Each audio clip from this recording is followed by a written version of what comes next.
யானைகளில் கர்ப்பத்தை கணிப்பது எப்படி? சவாலை சந்திக்கும் வனத்துறை மருத்துவர்கள். கோவை மருதமலை பகுதியில் அண்மையில் உடல்நலக்குறைவால் இறந்த பெண் யானையின் பிரேத பரிசோதனையில் அதன் வயிற்றில் சிசு இருந்ததை அறிந்து வனத்துறை மருத்துவர்கள் அதிர்ச்சி அடைந்தனர். கர்ப்பமாக இருந்த யானைக்கு தெரியாமல் சிகிச்சை அளித்ததாக தமிழக மருத்துவர்கள் மீது குற்றச்சாட்டுகள் எழுந்தன. யானைகளின் கர்ப்பத்தை எவ்வாறு கண்டறிவது என்பது குறித்த தகவல்கள் பகிரப்பட்டிருக்கலாம் என்ற கருத்து வனத்துறை மருத்துவர்கள் தரப்பிலிருந்து எழுந்துள்ளது. இந்த நிகழ்வு யானைகளின் கர்ப்பத்தை கண்டறிவதில் உள்ள சவால்களை எடுத்துக்காட்டுகிறது. தமிழகத்தின் யானை முகாம்களில் இதுவரை 246க்கும் மேற்பட்ட யானைகள் குட்டிகளை ஈன்றிருந்தாலும் இது குறித்த தகவல்கள் பொதுமக்கள் பார்வைக்கு கிடைப்பதில்லை. இதனால் பொதுமக்கள் மற்றும் அறிவியல் ஆர்வலர்கள் உண்மையான விவரங்களை தெரிந்து கொள்ள மிகுந்த ஆர்வம் கொண்டுள்ளனர். வளர்ப்பு யானைகளில் எவ்வாறு கர்ப்பத்தை அறிவது? வளர்ப்பு யானைகளில் கர்ப்பத்தை உறுதிப்படுத்த பல வழிகள் உள்ளன. இவற்றுக்கு தொடர்ச்சியான கண்காணிப்பு மற்றும் சில சிறப்பு ஆய்வக பரிசோதனைகள் தேவைப்படும்.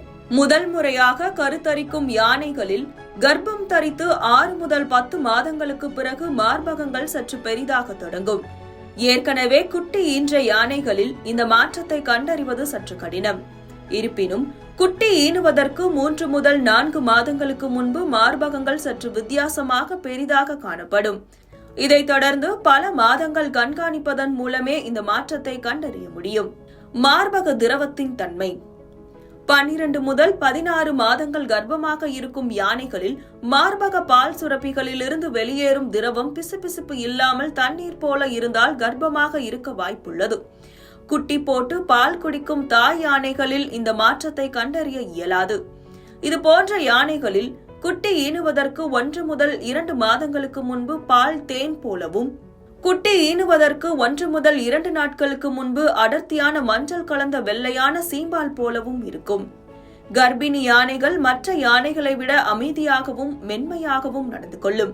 இந்த மாற்றத்தையும் தொடர்ந்து கண்காணிப்பதன் மூலமே கண்டறிய முடியும். இரத்த பரிசோதனைகள். இரத்தத்தில் புரொஜெஸ்டரான் அளவை 4 முதல் 8 மாதங்களுக்கு தொடர்ந்து கண்காணிப்பதன் மூலம் கர்ப்ப காலத்தை கணிக்க முடியும். இருப்பினும் யானைகளுக்கென பிரத்யேகமாக தயாரிக்கப்பட்ட ஆன்டிபுரொஜெஸ்டரான் போன்ற ஆய்வக பரிசோதனை திரவம் இருந்தால் மட்டுமே இது சாத்தியம். இது தற்போது ஆராய்ச்சி நிலையிலேயே உள்ளது. புரோலாக்டின் அளவு. இரத்தத்தில் புரோலாக்டின் அளவை அளவிடுவதன் மூலமும் கர்ப்பத்தை கண்டறியலாம். இதுவும் ஆராய்ச்சி நிலையிலேயே உள்ளது. Ultrasound scanning. யானைகளுக்கென பிரத்யேகமாக வடிவமைக்கப்பட்ட கருவி மூலம் சாணம் வெளியேறும் துவாரத்தின் வழியாக அல்ட்ராசவுண்ட் ஸ்கேன் செய்வதன் மூலம் கர்ப்பத்தை பார்க்க முடியும். இந்த கருவி சந்தையில் கிடைப்பதில்லை, ஆராய்ச்சி கூடங்களில் மட்டுமே உள்ளது. பொதுவாக பயன்பாட்டில் உள்ள அல்ட்ராசவுண்ட் இயந்திரங்கள் மூலம் வயிற்றின் வெளிப்புறத்திலிருந்து கர்ப்பத்தை பார்ப்பது சாத்தியமில்லை. எக்ஸ்ரே. வயிற்று பகுதியை எக்ஸ்ரே எடுத்து சிறிய விலங்குகளில் கர்ப்பத்தை கணிப்பதை போல யானைகளில் சாத்தியமில்லை. குட்டியின் அசைவுகளை உணர்தல்.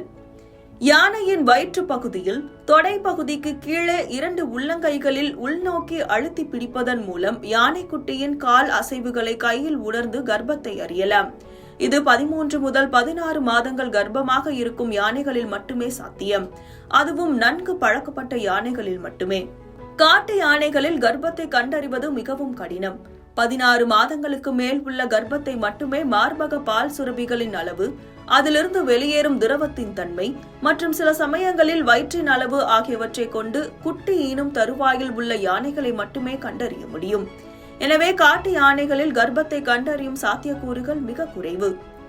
கர்ப்பமுற்ற யானைகளுக்கும் கர்ப்பம் இல்லாத யானைகளுக்கும் சிகிச்சையில் வேறுபாடு உள்ளதா? சிகிச்சையில் பெரிய வேறுபாடுகள் இல்லை. சில மருந்துகள் கருவின் வளர்ச்சியை பாதிக்கும் என்பதால் அவை பொதுவாக தவிர்க்கப்படும். இருப்பினும் எந்த ஒரு பெண் விலங்குகளுக்கும் சிகிச்சை அளிக்கும் போது அது கர்ப்பமாக இருக்கலாம் என்ற கோணத்திலேயே சிகிச்சை அளிப்பது ஒரு பொதுவான வழிகாட்டுதல் நெறிமுறையாகும்.